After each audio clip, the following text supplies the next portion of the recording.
Hello, hello, lovely listeners. All of you ghouls and goblins.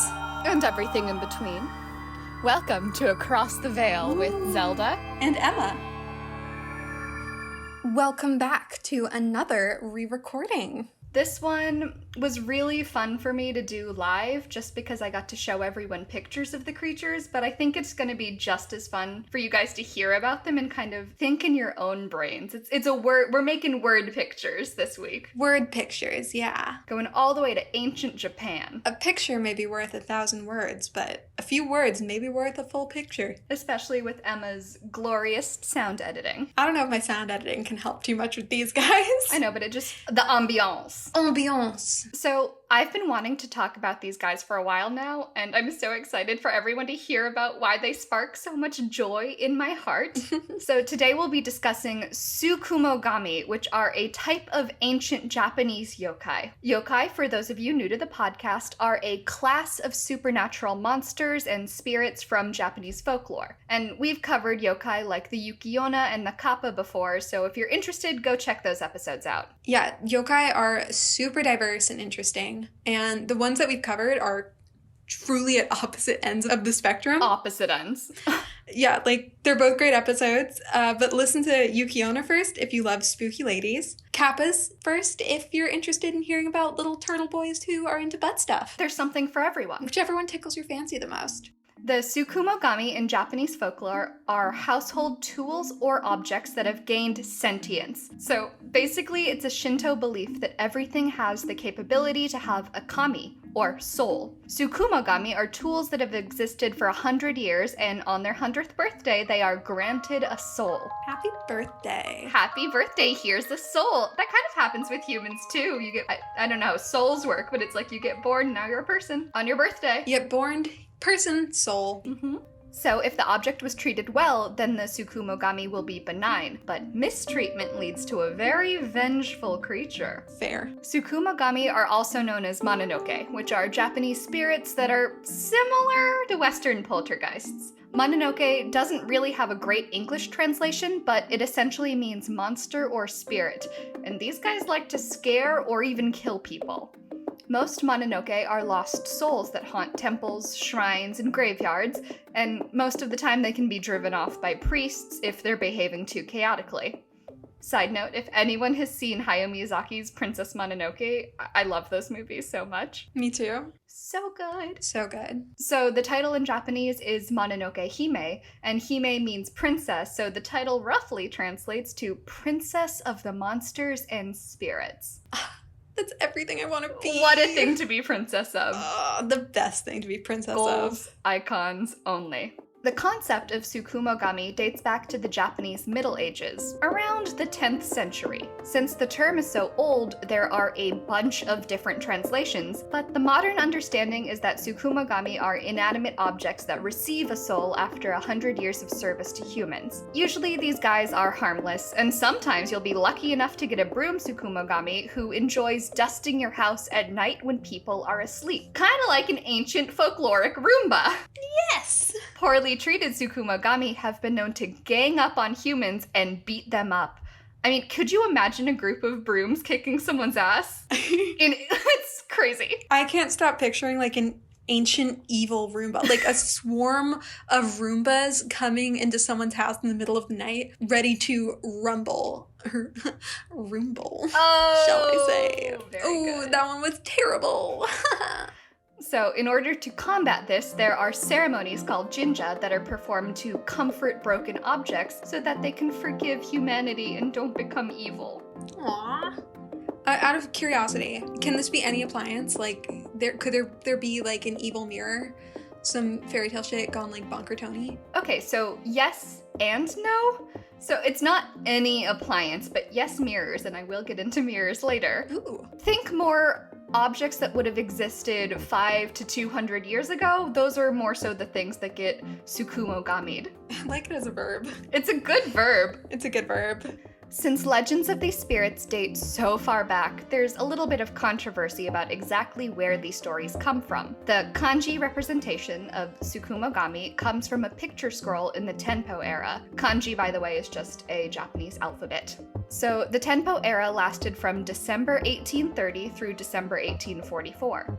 Tenpo meant heavenly imperial protection, as this was an era of rebuilding after a large fire in Edo and an earthquake in Kyoto. Rough year. Rough year. Not as rough as 2020. We did have massive fires burning across the country. We did, and it was terrible. Yeah, not great. Also a plague. That too.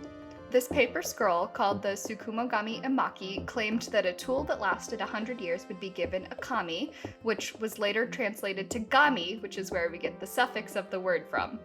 Tsukumo can be written with the same characters that make up the numeral 99. So in Japanese, 99 is written as 9 tens plus 9. So Tsukumo also is a reference for an old woman's white hair, just another reference to age. Mm-hmm. Some scholars believe that the object being 100 was a literal translation, while others just think the tool needs to be kind of old. Basically, what it's meant is that something is so old that it kind of has its own personality in a way that objects or spaces sometimes do. Like, I think my car has a soul. Mm-hmm. Yeah, she's got a personality. And like, old houses have personalities. Like how we say a house has a soul. Yeah, I collect garden gnomes, and I feel like a few of those guys have souls. Sure. My shoes also have souls. You do have very good shoes. Wink, wink. Shoe joke. Soles of shoes. Oh my god. It took you a while. Yeah, dude, it went right over my head. It sailed over it. References of these creatures go back to the 10th century, where they were used to help the spread of Shingon Buddhism through storytelling. The goal in oral stories was to reach a variety of people, from educated elites to farmers and people with pre-existing spiritual beliefs. Stories of Tsukumogami were well received because who doesn't love a good monster story? And belief in taking good care of your household objects was a popular ideology for families that didn't have money to afford all new items and strove really hard to take care of what they had. Most of these items were handcrafted and probably super labor intensive, so that's another layer to the popularity of these stories. It seems like it's such a common theme throughout history of oral stories being used to spread awareness to people from all walks of life. Like, that kind of transferred into traveling plays and theater, like we learned about in our theater history classes. Yeah, with the Russian newspapers, were just basically a troupe of actors that would go into the Russian countryside and act out the news from the capital. Yeah! Storytelling's powerful. Can't help but throw our theater degrees into our podcast every so often. Like with other yokai that I've talked about on this podcast, the 20th and 21st centuries have shifted views and depictions of these creatures. The Buddhist teachings have become a much smaller part of the narrative, and these creatures are now known to play occasional pranks, though they have been known to team up for capers. Yes! We love a creature team up! Also, they tend to stick out in modern Japan as they're all very traditional. Like, mad props to anyone and everyone who's able to keep an object intact for so long. I literally break everything that I touch. I am a human hurricane. And that's not like a cute, like, metaphorical, woe is me, I'm so broken, sense. I mean it very literally. I am destruction. My parents don't allow me to, like, or, like, they used to not allow me to open cereal boxes because I would just, like, rip them apart for some reason. Yeah. All of my clothing has holes. I'm a mess. One of my proudest facts about myself is that I've kept multiple things of chapstick and lip gloss to completion. That's a superpower, bro. It's a skill. It's definitely a talent. Oh, yeah. There are a myriad of different Tsukumogami, all with their own unique names, but here are some of the most common. This is where you should enter your mind palace and think about these creatures. They're great. First up, we've got the Mokumo-kuren, which are known as the watchful paper screens. Traditional style Japanese houses have room dividers that are called shoji. Shoji are translucent sheets of paper on a lattice frame. They're very lightweight, but also very easily ripped if you're not being careful. Emma. Yep. I'm never careful. Shoji that have been Tsukumogami'd are often depicted as having holes from misuse, and these holes develop ghostly eyes that watch the people who live in the house. They're not dangerous per se, but they are super creepy. If you're in an old house and you're feeling like someone, or many someones, are watching you, it may be the Mokumo-kuren, which translates to many eyes. They're a pretty common feature in Japanese haunted houses, and you can get rid of them by patching the holes. Oh, pretty easy fix. Next up is the Chochin Obake, which is a haunted paper lantern. Chochin refers to the style of lantern. They're traditionally made with paper or silk, and they have bamboo frames. You've definitely seen depictions of this type of lantern before. They are super traditional and very common. Obake is another term for a type of yokai, and obake means to transform, which means these guys are shapeshifters. Old lanterns are known for their bamboo frames, which split, and then the split turns into a grotesque mouth with a long tongue. Sometimes this tongue is depicted as the fiery light from within the lantern. Sometimes the lantern is not lit by fire, but instead a ghostly force from within. It is said that if somebody lights the lantern, the spirit will be released, but be careful, because it's gonna attack the lighter. Next up, we've got bakezori, which are sandal ghosts. Zori are a specific type of sandal that's kind of like a flip-flop made from rice straw. Have you ever heard of phantom footsteps? Well, after 100 years of feet, these creatures grow arms, legs, and an eyeball. These Tsukumogami like to scuttle around at night chanting nonsense and just generally causing a ruckus. Sounds like you. Yeah, chanting nonsense, scuttling around at night, causing a ruckus. I also don't like feet. Not a feet fan. I don't like feet either. Something about toes are weird. Kasa Obake are umbrella ghosts, and they're probably the most depicted of this type of yokai. There's not really any stories about them, but there are many images, which is strange. Scholars think they were created by oral storytellers during the Edo period, which was between 1603 and 1867. Kasa means umbrella, and y'all remember Obake is shapeshifter, so the most common portrayal of these creatures is of a closed old umbrella with one giant eye. They use the handle as a leg and they jump around on it, and the leg is usually depicted as covered in thick hair. Yes. Their favorite activity is startling people at night with their friends, the possessed lanterns, and they've been known to laugh maniacally in the dark streets. I love them. Yeah, tag yourself. Are you the haunted lantern or are you the haunted umbrella? I'm the possessed lantern. Will you be the umbrella to my lantern? Of course I will. Let's scare people in the middle of night with my hairy legs. Oh my god. And your fiery tongue. Yes! My fire tongue and your hairy legs. What a combo. What a combo, y'all. Cute kids. In Japan, iron tea kettles are used to heat water, but sometimes a spirit might be caught inside.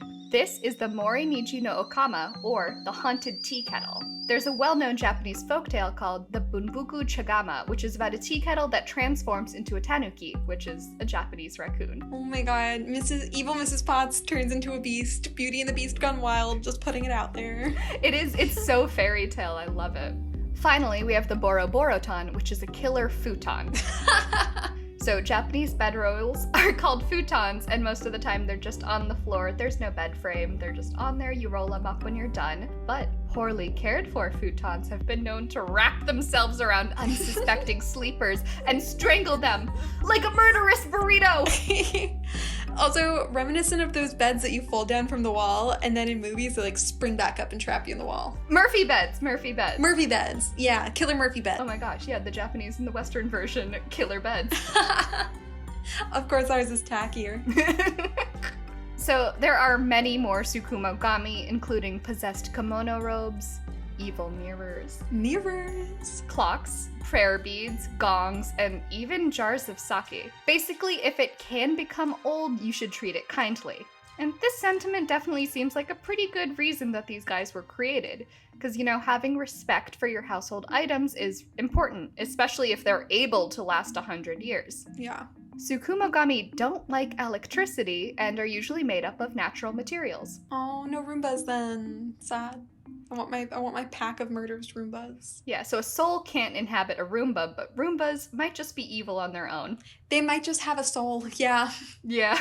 They do have a mind of their own. I feel pretty positive about it. Yeah, most of the time, items that could end up in landfill are not typically depicted as Tsukumogami, perhaps because it's really sad to imagine these objects gaining a soul, and it's kind of like that one scene in Toy Story 3, where they're all like, holding hands and they're going into the incinerator. I have a confession. You haven't seen it? I've never seen Toy Story 3. It seemed sad, so I was like, It no. was pretty sad. I haven't seen Toy Story 4 with the Forky. I forgot there was even a Toy Story 4. Like humans, Tsukumogami are typically biodegradable. Even if they are treated well, nothing is really supposed to last forever. We do be rotten. In pop culture, we can see vestiges of the Tsukumogami, and the clearest example is obviously Pokemon. Hey! Voltorb is just a Pokeball with eyes. Bronzong is an ancient Japanese bell that was rung during harvest time that has become sentient. And the entire evolution of Litwick, which is a candle, to Lampent, which is a lamp, to Chandelure, which is a chandelier, are all examples of household objects that have come to life, and now children use them to fight against each other. That's Pokemon for you. That's Pokemon. The Yukiona and Kappa were also made into Pokemon, right? Yeah. And Kappa was made into an Animal Crossing character. There's actually even an anime from 2017 about a pair of siblings living in the Edo period, which is roughly the 1700s, and they own a shop where they rent out daily items, and some of these items happen to be Tsukumogami. It's called We Rent Tsukumogami, and it was ranked a 6.7 out of 10 by the users on myanimelist.com, so if you're interested. Lots of yokai in modern culture. It is just kind of nice to see bits of folklore coming back in modern times. Even if we don't really know the stories behind them, it's nice to see that tradition is still being enjoyed by other generations. Yeah, bringing them down to the kids. I love the idea of a Beauty and the Beast remake where all of the furniture and teapots and stuff start like growing eyes and hair or turning into animals. I would like to see that film. What if it's a reversed Beauty and the Beast, where instead of like having Mrs. Potts, who's a teapot who was human, it's having a teapot get turned into a human. And it's just like... And he doesn't have anything that he can like, he doesn't have any shoes or furniture because it's all alive and it's like, fuck you. Yeah, a witch comes to your house and she turns all of your furniture into humans, and now you have to teach all your furniture how to behave. Mm-hmm. And you sit on the floor and eat out of your hands. I'm pretty sure we have some very old Japanese furniture in my home in Pennsylvania from when my dad lived in Japan as a kid. And to my knowledge, we have treated them pretty well since I avoid touching anything that looks old and special in my home because I will destroy it. So I think those would be pretty kind to my family. I think we have some pretty nice Tsukumogamis. Yeah. But like any of my own furniture and objects for sure hate me. Like they, no doubt in my mind, they despise me. No. Yes. Well, thank you for taking a little trip to ancient Japan with me. It's always fun. It really is. As always, if I've pronounced anything horribly, let me know, and I apologize. Hold us accountable. Yeah, hold us accountable for our pronunciations. I only know English. We try so hard, though. We try so hard, but hold us accountable and let us know. We love to learn. And speaking of loving to learn, are you looking for even more horror in your podcast listening? Well, check out one of our friends at the Cabinet of Dr. Mystery. This is Dr. Mystery from the Cabinet of Dr. Mystery. Join me as we explore the horrors of the world. From true crime, unexplained disappearances, and alien abductions, to Satanism, cults, and the paranormal, our cabinet holds the mysteries of the universe. Visit us at notwhatwesay.com or check us out wherever you listen to your favorite podcasts. But for now, we're done. So we'll see you next time across the veil.